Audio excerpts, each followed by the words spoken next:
So ngayon, sa Shopee tayo. So dito tayo sa Kilat Authorized Store sa Shopee. So dito ako nakabili dati ng ito, wood router. Ito. Mura lang yung router nila dito, nabili ko last year. So okay naman, walang problema. So ngayon, yung bibili natin yung kanilang jigsaw naman ito. Ito guys, yung 750 watts na jigsaw. Merong tools na blade. Yan, wood blade tsaka metal blade. So ito, orderin natin to. So antay na lang ako guys ng 2 to 3 days kasi Cebu lang naman to. Itong Kilat Authorized Store. Update ko kayo pag dumating, mag-unboxing and review po tayo nitong item na jigsaw. Carlito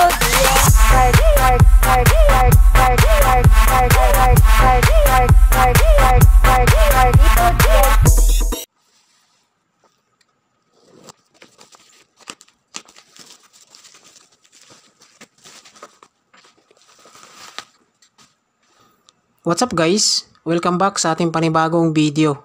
Sa video natin ngayon guys, mayroon tayong unboxing, review, and syempre testing natin. So ito yung bagong bili natin na jigsaw na professional power tools. Bubuksan natin guys, bali ito yung main unit na box. Share lang natin to para naman may idea po kayo. So ito na yung gagamitin natin sa mga upcoming projects natin. Inside the box, ito guys, meron siyang previous user manual. So ito naman yung main unit natin na jigsaw. So meron pala silang previous na metal blade. Tapos meron ding wood blade. Tapos meron din siyang allen. Ito yung gagamitin natin kapag magkakabit tayo ng blade. So bagong brand po ito ngayon, Kilat. So itong Kilat jigsaw is meron pala tong 750 watts. So malakas po ito mga guys. So ito guys yung kanyang easy cord, makapal siya. So ito yung wire niya.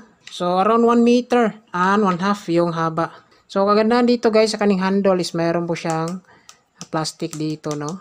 So hindi po masakit sa kamay.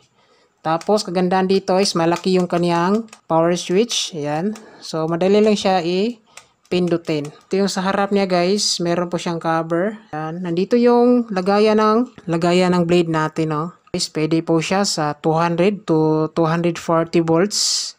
Yung frequency niya is 50 to 60 Hz. Yung kanyang power is 750 watts. No load speed is 0 to 3000 RPM. Max cutting is 65 mm. Kayang-kaya niya dito yung ating 3-port na marino. Ito ang klase na jigsaw. Saksak natin. Tapos pandarin natin guys, oh. So malakas yung kaniyang motor. Yan. So malakas kasi naka 750 watts.